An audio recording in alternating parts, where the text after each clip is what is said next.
Mientras observamos el mundo, no dejamos de admirar el trabajo y el conocimiento de las aves que construyen estos nidos. Pero en el Vedanta se nos ofrece una mirada diferente del mundo. Los Upanishads se preguntan, ¿por órdenes de quién se manifiesta la vida? ¿Qué inteligencia es la que dirige a los oídos y a los ojos? La ciencia de hoy razona cómo nació la vida en nuestro mundo. Dice que fueron necesarios una trinidad de elementos esenciales. Primero hizo falta que los ácidos nucleicos que tienden a atraerse entre sí formaran cadenas que podían producir copias de sí mismo. Pero como estas secuencias tienden a disolverse rápidamente, fue necesario esperar la aparición de otros elementos llamados lípidos, que también tienden a atraerse entre sí y que formaron una membrana de protección que envuelve a los primeros y permite que se mantengan unidos. Y más tarde se formaron otras moléculas llamadas proteínas que se transforman para adaptarse a distintos usos y que contienen información. Esta trinidad hizo posible la creación de los seres vivos que se distinguen por su habilidad para capturar energía y transformarla en calor. Y el motor de estas transformaciones dicen que fue la radiación solar, que obliga a las moléculas a disipar energía de manera eficiente. Este proceso del nacimiento de los seres vivos, según la ciencia de hoy, pudo haber sucedido en el fondo del océano y muy probablemente se formó con ayuda de las partículas de barro. En los Vedas, los versos que cantan el conocimiento del pasado, encontramos otros nombres diferentes. Llamaron Trimurti a tres fuerzas que hicieron posible la creación. Llamaron Brahma a la fuerza que creó los elementos. Llamaron Vishnu a la fuerza que sostiene y preserva la existencia. Y llamaron Shiva a la fuerza que permite la transformación. La energía fue provista por Surya y el primer hombre nació en el barro a la orilla del agua. Saravana Baba, otro nombre de Kartikeya, hermano de Ganesha. Pero el pensamiento Vedanta no centra su atención en estos nombres. El Vedanta nos induce a reflexionar sobre lo que es anterior a la aparición del universo, el poder de crear, el conocimiento supremo en donde reside la totalidad de lo creado y lo que aún no se ha manifestado. En el Vedanta no se pretende explicar la unión de las moléculas, sino el origen del poder de atracción entre ellas. Para el Vedanta se trata de la misma fuerza en dos direcciones opuestas. Si dos objetos se atraen entre sí, también se están separando de su posición anterior. Así que el punto de vista de la totalidad considera inútil preguntarse si el néctar de la flor atrae a la abeja o si la abeja desea acercarse a la flor. Los efectos de la atracción no es un tema en que se enfoca el Vedanta, sino que se concentra en el poder de atraer. El Vedanta no está interesado en mostrar por qué vemos el mundo, sino de dónde ha salido este poder de ver. Según el Vedanta, para ver, el ojo y lo visto se unen. Para escuchar, el oído y el sonido se unen. Solamente este interés en conectar ambos mundos produce la realidad de la música y de la imagen vista. La música y la imagen por sí solas no tienen existencia ya que son un producto de un acontecer en el tiempo. Todo lo visible es visible para alguien. Sin la existencia del que ve, no existe un objeto visible. El anhelo de ver la realidad, la atracción hacia algo superior que lo que vemos, es algo que vive en nosotros y se llama Atma Bhakti, el impulso que nos lleva hacia Atma. Liberarse de la tendencia a ver lo falso como si fuera real se llama Moksha Sankalpa, que significa que es inevitable, que está en nuestro destino dejar atrás la ignorancia y comenzar a ver la realidad algún día. Cuando este ser está dentro de ti, ¿dónde está la necesidad de buscar a alguien que te enseñe? Este es el hilo conductor del pensamiento Vedanta.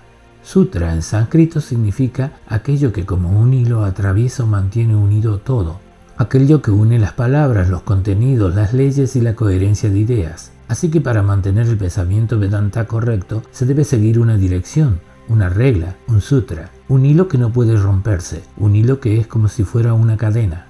Ahora podemos ir entendiendo de qué habla el Vedanta cuando se refiere a que primero debemos escuchar y luego reflexionar.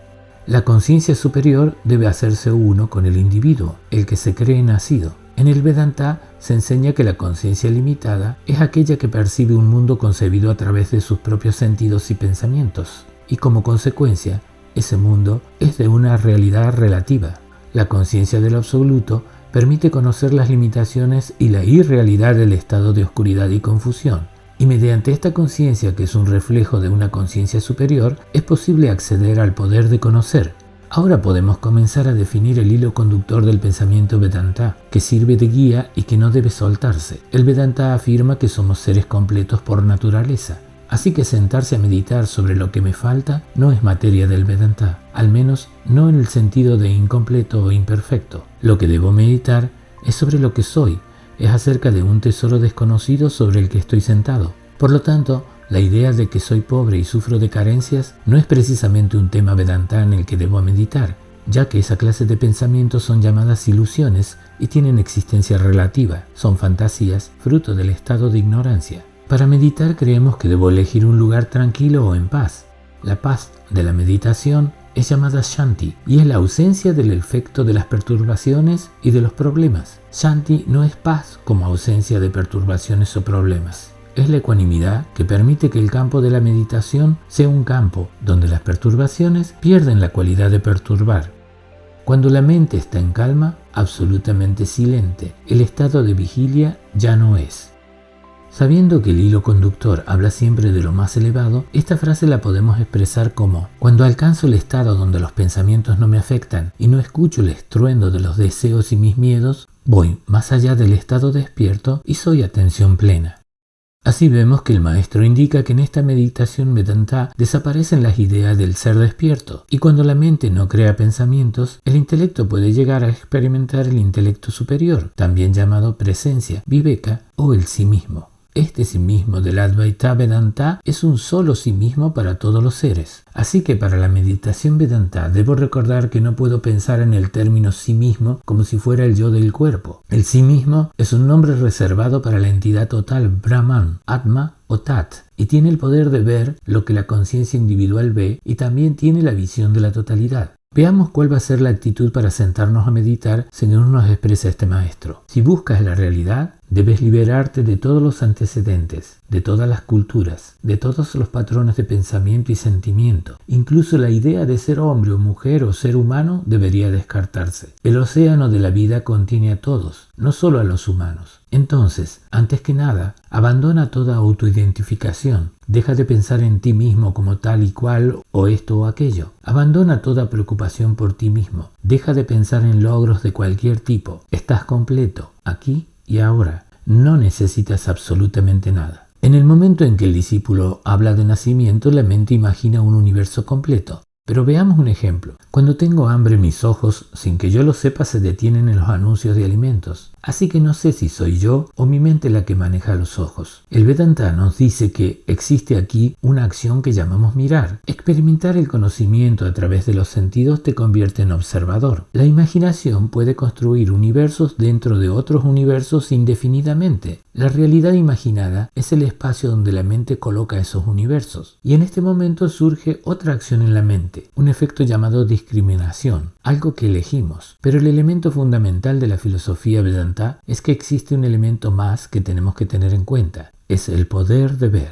La cualidad llamada vista pertenece a los sentidos, pero este poder de ver es una propiedad del llamado intelecto superior que puede ver la totalidad de lo que está sucediendo. Este intelecto superior puede ver que nuestro cuerpo está viendo la luz reflejada en los elementos vistos y que estos son elegidos o discriminados de acuerdo a los deseos o temores que existen en la memoria. Este intelecto superior puede ver también en forma atemporal, sin tiempo, así que es capaz de distinguir que aquello elegido y lo rechazado por el intelecto inferior no tiene valor sin el concepto del tiempo, y además entiende que ese cuerpo que mira está hecho también de la misma clase del alimento elegido. Así es como desde el punto de vista del intelecto superior todo es visto como el mismo elemento en acciones diferentes. En la meditación Vedanta se alcanza a experimentar el conocimiento a través de la conciencia superior. Este objetivo de la meditación es llamado trascender la identificación cuerpo-mente. Y esta experiencia que logra ver de otra manera o que experimenta el poder de ver es llamado el ser verdadero o el sí mismo. Esta frase resume la manera de pensar del Vedanta. La persona es solo una sombra de la realidad, pero no la realidad misma. Deje usted de inquietarse y de afligirse. Acepte ser guiado desde el sí mismo y la vida deviene un paseo en lo no conocido. Veamos las partes de esta afirmación de un maestro Vedanta. Persona en inglés, el idioma original del libro, refiere al aspecto de alguien que es percibido por otros. Es también un papel adoptado por un actor en una obra. Person en inglés es ser humano. En español, persona significa ser humano. Así que para seguir el hilo conductor del pensamiento Vedanta se comprende mejor si decimos: El personaje que los otros ven es solo una sombra de lo que realmente eres. Deje usted de inquietarse y de afligirse. Aquí se resume el sentimiento que provoca el deseo, inquietud, y el temor, sufrimiento. No se puede pensar Vedanta si no se ha superado la etapa de los deseos y los miedos. Acepte ser guiado desde el sí mismo. Como ya vimos, en Vedanta, el sí mismo es la fuerza que gobierna desde adentro. Y la vida deviene un paseo en el terreno de lo no conocido. Esta última frase resume que el sí mismo verdadero elimina las inquietudes y sufrimientos que provoca entrar en terreno desconocido. Observa la verdad con sentimientos firmes y con un corazón desinteresado. Esa verdad es tu protección. Esa verdad es tu armadura. Deja en paz tus deseos y miedos y presta toda tu atención al tema, al asunto que está detrás de la experiencia del deseo y el miedo. Deja que cada deseo te devuelva a ti mismo. Cada distracción, cada tentación es una oportunidad para recordar a dónde debo regresar, a dónde pertenezco, al único sí mismo verdadero, al que conecta con el poder de ver de la totalidad. Para finalizar, recordemos cómo vamos a saber que estamos perdidos en la mitad de nuestra meditación, que hemos abandonado el pensamiento Vedanta y que solamente estamos practicando respiración y relajación. La meditación Vedanta no es meditar sobre lo que me falta porque debo aceptar que soy completo. No es tampoco meditar sobre soluciones para mejorar la vida en el mundo, ya que esta vida es parte de la ilusión de ser el cuerpo. No es regocijarse en la paz alcanzada en la ausencia de los pensamientos molestos, porque Shanti es la ausencia de los efectos de las perturbaciones presentes. Y entonces cuando esto sucede, es la oportunidad para regresar al centro del silencio y allí esperar pacientemente el eco profundo del sí mismo único y meditar, como dice el Kena Upanishad. ¿Quién impulsa a la mente a aferrarse a los objetos? ¿Por órdenes de quién se manifiesta la vida? ¿Por mandato de quién pronuncian los hombres las palabras? ¿Qué inteligencia es la que dirige a mis oídos y a mis ojos?